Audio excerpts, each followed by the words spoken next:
Hi everyone. UPSC connect में आज हम इस बात पे डिस्कशन करेंगे कि 2023 में प्रीलिम्स के पेपर में जीएस और सीसेट के पेपर को देखने के बाद बहुत कुछ दिमाग में चल रहा था कि ये कैसा पेपर आया है। सीसेट का पेपर का लेवल अप हो गया, ठीक है। प्रीलिम्स के पेपर में क्वेश्चंस कुछ इस तरीके से आ रहे हैं कि सारी की सारी इन्फॉर्मेशन हमारी दिमाग में हो तो ही हम क्वेश्चन कर पाएंगे। एलिमिनेशन मेथड्स वगैरह बिल्कुल वेनिस्ड हो चुका है, ख़त्म हो चुका है। और आज यूपीएससी का रिजल्ट आया हमारे सामने। तो अब सिर्फ और सिर्फ 14,000 कुछ स्टूडेंट्स ही प्रीलिम्स को क्वालिफाई कर पाए। बाकी जो रेस्ट ऑफ द स्टूडेंट्स हैं अब उनके लिए आगे की क्या सीख होनी चाहिए, हम क्या समझ पाए 2023 से, और 2024 में हम किस तरीके से आगे बढ़ेंगे, इस बात पे हम डिस्कशन करेंगे। तो देखिए, दो चीज़ें हैं जो मैं रिकॉल कर पाया कि एनसीईआरटी या आप बोले रेफरेंस बुक, मैं कहूँगा कि एनसीईआरटी और रेफरेंस बुक दोनों ही मैंडेटरी है, क्योंकि 2023 के अकॉर्डिंग सबसे इम्पोर्टेंट चीज़ जो था वो था कॉन्सेप्ट। अगर आपको ईच एंड एवरी लाइन यानी ईच एंड एवरी टॉपिक का कॉन्सेप्ट पता है तो आप क्वेश्चंस कर पाओगे, अदरवाइज आप नहीं कर पाओगे। जैसे एग्जांपल के लिए मैं आपको शो करता हूँ। अगर आप इस क्वेश्चन को देखें, with the reference of ancient India consider the following statement, the concept of stupa is a Buddhist origin, stupa was generally a repository of relics, stupa was a votive and a commemorative structure in Buddhist tradition। अगर आप इस question को पढ़ पा रहे हैं तो आप सेकेंड एंड, अगर आपको स्तूपा के बारे में पता है, आपका कॉन्सेप्ट क्लियर है स्तूपा के बारे में, ठीक है, तो आप सेकंड एंड थर्ड ऑप्शंस को तो बिल्कुल आसानी से कह पाओगे कि हाँ बिल्कुल सही है। बट फर्स्ट वाले को आप सही कह पाओगे नहीं कह पाओगे, आप कंफ्यूज हो जाओगे। क्यों? क्योंकि इसमें लिखा हुआ है कि क्या स्तूपा बुद्धिस्ट ओरिजिन है, यानी बुद्धिस्ट से ही स्तूपा का जन्म हुआ है। तो अगर आप एनसीईआरटी की लाइन पढ़ेंगे, एनसीईआरटी की टेक्स्ट बुक में बिल्कुल मेंशन है, ठीक है, कि जहाँ पे है कि why we built stupa, topic है एक, वाई वी बिल्ट स्तूपा, ठीक है, ऐसा समथिंग। उसमें एक लाइन लिखी हुई है, the concept of stupa is pre Buddhist, यानी जो कॉन्सेप्ट है स्तूपा का वो प्री बुद्धिस्ट है। तो अब यहां से एक चीज गेन कर पा रहे हैं कि हमें ईच एंड एवरी लाइन पता होना चाहिए, कॉन्सेप्ट बिल्कुल क्लियर होना चाहिए स्तूपा को लेकर के कि ये बुद्धिस्ट ओरिजिन नहीं प्री बुद्धिस्ट ओरिजिन है, एंड ऑल जो भी उसकी कंप्लीट डिटेल एंड स्ट्रक्चर है। तो आपको बिल्कुल डिटेल में पढ़ना है, ठीक है। Sorry for that. कि एनसीईआरटी और रेफरेंस बुक दोनों ही पढ़ना मैंडेटरी है। क्यों? क्योंकि 2023 हमें सिखा दिया कि हम डायरेक्टली किसी एक बुक पे रिलाई नहीं कर सकते, हमें कॉन्सेप्ट क्लियर करना है, चाहे वो हम एनसीईआरटी को लेकर करें चाहे हम रेफरेंस बुक को लेकर करें।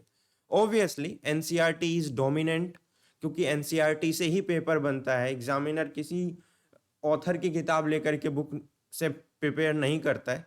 बहुत बच्चे ये भी बोल रहे हैं कि अब की बार हिस्ट्री के अंदर साउथ इंडिया से ज़्यादा क्वेश्चंस पूछ लिए। मैं कहूँगा नहीं, हिस्ट्री में मेंशन है ऑलरेडी, आपसे हिस्ट्री से क्वेश्चन पूछा है। ऐसा नहीं है कि साउथ इंडिया को लेकर के पूछ लिया तो नेक्स्ट टाइम साउथ इंडिया को लेकर के पूछेंगे तो हम साउथ इंडिया की हिस्ट्री पढ़ते हुए जा रहे हैं, ऐसा बिल्कुल नहीं है, ठीक है।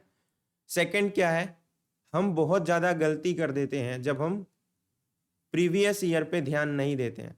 बच्चे जाकर के क्या करते हैं, पहले पूरा सिलेबस कंप्लीट करते हैं, देन वो जा करके फिर प्रीवियस ईयर क्वेश्चंस करते हैं। ऐसी गलती कभी मत करना।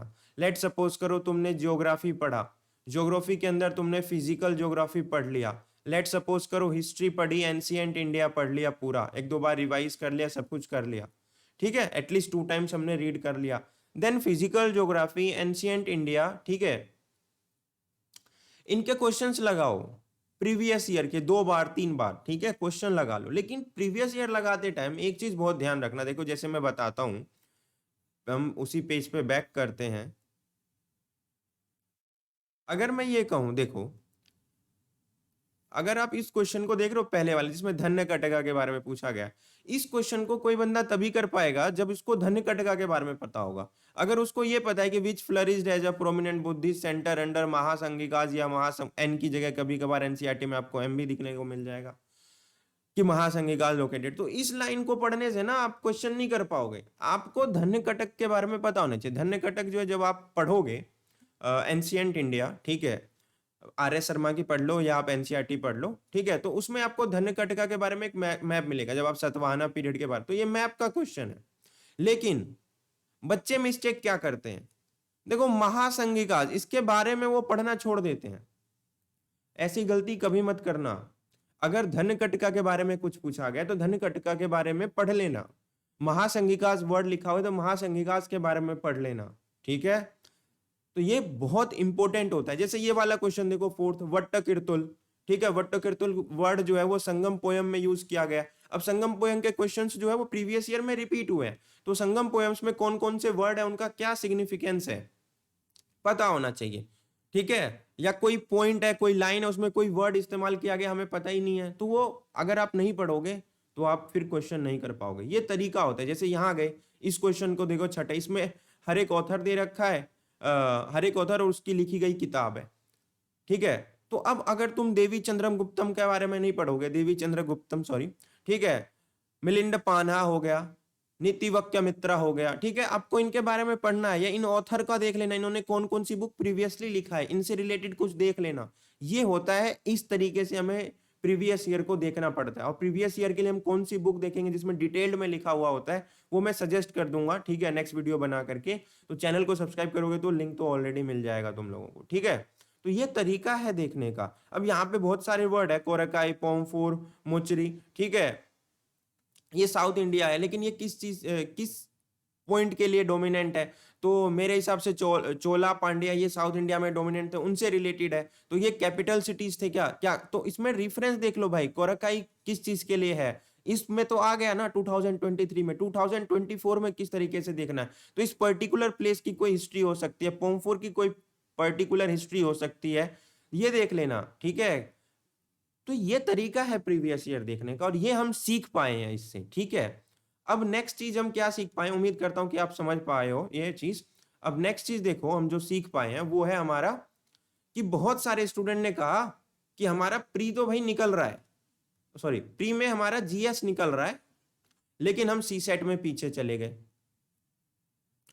क्यों चले गए पीछे, क्योंकि हम जाते हम सोचते हल्के में ले रहे हैं, प्रीवियस ईयर लगा लिया सी सेट का, तो मेरे हिसाब से तो पेपर टफ था सी सेट का, मैं वो मानता हूं, लेकिन हम कर सकते थे, ऐसा भी नहीं है कि नहीं कर सकते थे। थोड़ी बहुत तो लापरवाही हमसे होती, क्योंकि देखो दुनिया में हम किसी के ऊपर ना जिम्मेदार होकर के ऐसे बोले कि ये जिम्मेदार है मेरे हार के लिए, ये है, नहीं, हम जिम्मेदार है। हमें जब तक एक्सेप्ट नहीं कर लेंगे कि we are responsible for this, तो काम नहीं होने वाला। तो आप एक्सेप्ट कर लो इस चीज को। तो नेक्स्ट टाइम के लिए हमें क्या देखना पड़ रहा है कि हमें स्टार्टिंग से सी सेट के लिए पढ़ना है। तो एप्टीट्यूड, ठीक है, ये क्लियर करो, रीजनिंग क्लियर करो, ठीक है, ये सब चीजें स्टार्टिंग से करो। ये नहीं है कि एंड में 2 मंथ में 3 मंथ में देख लेंगे, नहीं, थोड़ा थोड़ा करके पढ़ना है ना। तो मैं 1 घंटा भी अगर दे रहा हूं मैं रीजनिंग को, एप्टीट्यूड को, तो that is sufficient for entire year, क्योंकि नेक्स्ट हमें मई जून में एग्जाम देना है जाकर के, अभी तो देना नहीं है। तो अगर मैं हर दिन 1 घंटा दे रहा हूं तो मेरे हिसाब से मेरी सी सेट की प्रिपरेशन बहुत अच्छी हो जाएगी, मेरा मैथमेटिक्स पे कमांड हो जाएगा, तो मुझे सोचना नहीं पड़ेगा, ठीक है। तो ये चीज आपको ध्यान में रख के चलना है, ठीक है। और हाँ, अगर आप 2024 के लिए प्रिपेयर कर रहे हो तो आंसर राइटिंग जरूर करना, एनसीईआरटी के क्वेश्चंस होते हैं वो जरूर करना, ठीक है। क्यों, क्योंकि अगर लेट सपोज करो प्री निकल गया, सी सेट भी निकल गया, ठीक है, तो मेन देना है ना, मेंस नहीं निकला तो फिर पीछे रह गए। तो जरूरी है कि हमें साथ के साथ आंसर राइटिंग, तो बहुत सारा काम करना पड़ेगा इस साल आपको, ठीक है। तो उम्मीद करता हूं कि जो मैं आपको समझा पाया उसे आप गेट कर पाओगे और अपनी प्रिपरेशन को बूस्ट कर पाओगे इन लॉजिक्स वगैरह से। तो मिलते हैं नेक्स्ट वीडियो में नए सजेशंस के साथ।